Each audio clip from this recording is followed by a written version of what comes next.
In today's world, emotional fragility is at an all-time high. It is safe spaces, it's boundaries, it's acknowledging trauma, all the psychology buzzwords. But are we building resilience, or are we remaining emotionally fragile in a hyper-medicated world, especially in a hyper-medicated country? But let me be fair, Nigeria is not a normal place. We all know this. Building emotional resilience is especially important for Nigerians due to our own peculiarities, our unique social, economic, and political challenges. Nigeria is a nation of great potential, but we experience high levels of stress caused by unemployment, by insecurity, by inflation, unstable power supply, peer pressure, and limited access to healthcare and education. Very important. And these daily struggles can take a significant toll on mental health, making emotional resilience a vital skill for survival and growth. It helps us cope with these pressures in a healthy and constructive way. So rather than being overwhelmed by frustration, by hopelessness or anger, like so many of us are, resilient people can manage their emotions. They can stay focused on solutions and remain optimistic about the future. And this kind of mindset is essential for maintaining mental stability in an environment where support systems are often limited. So it is important to understand that the help is just not there for most people, which is why building resilience individually is such an important part of successful living. We're not meant to live in survival mode. We're meant to thrive in spite of all these challenges. And understand also that emotional resilience is not a fixed trait. It can be developed through self-awareness, through mindfulness, through positive thinking, and seeking support from others. And developing habits, rooting yourself in routines, habits like regular exercise, healthy sleep, and maintaining strong social connections all play a crucial role. As an individual, building resilience is a national necessity. It fosters strength, stability, and hope in a society that needs empowered individuals to shape a better future. I Your like this thoughts? advocacy.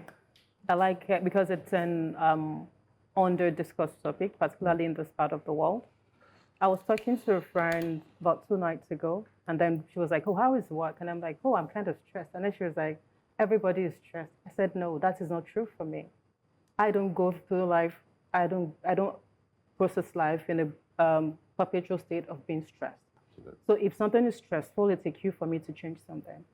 So for now, what I'm just trying to figure out is what do I need to change to have a more balanced, a more thriving outlook to life. Very, Nigeria very strong. is not a normal place, but again, who defines what normal is? It's still based on perspective. When people talk about how intentional I am about my self-care activities and my perspectives, like the world may be burning, but it's always, the sun is always out and cherry on in my own part of the world. And then they go, "Oh, you're not," no, I'm not going to acknowledge. I need to protect myself. Because the more negative content you consume, the more negative things you expose yourself to, the more it clouds your emotional outlook.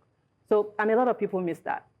So emotional resilience is something that we all need to actively build, and we all need to take learnings from. You have to build it, you have to take learnings from it, and also be very self-aware to know when it is time for you to, step outside the current stage you are, to reassess from a distance, and make better decisions going forward.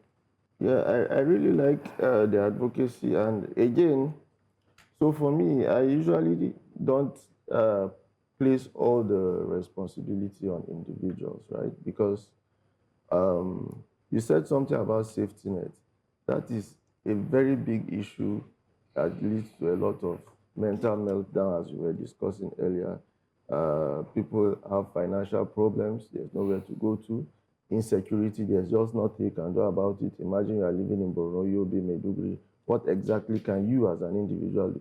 These are all things that, yes, you might try to build resilience, but the realities are looking at you in the face. I guess that's what you mean by Nigeria is not a normal place. I mean, places where they have these safety nets, you have welfare systems, people tend to cope better. But I like the advocacy in the sense that we have found ourselves in the situation we are. We should try as much as possible to be resilient, but I think also we should, it will be good to balance it with those things that we know for sure that these are high stressors, okay?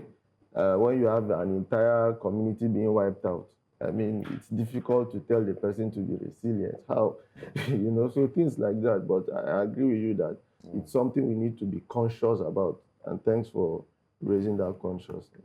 But you see, there are three things that are responsible for overall wellness of an individual. Money matters, which is finances. There is relationship as well. If you're in a storm, certainly you will have problems with wellness. And the third one is health. If you do not have access to health insurance, or you can't afford it, or you don't have the basic health infrastructure, you'll be perpetually stressed. So if you combine all of these three, finances, relationship, and health, you then begin to look at what transpires on social media, the Nigerian social media space. And then you begin to understand what you mean by emotional fragility, emotional resilience. I don't know the meaning of the third one, hypermedicated world. You'll explain that. But the point I'm making is sometimes the environment, and a lot of times what you have access to, promote wellness for an individual. So if you live in a place where your next meal is not guaranteed, if you have 5 million in your account now, it's now going to be taxed by the government in the new tax reform, And every day there's something that is gargling. Is it? Yeah,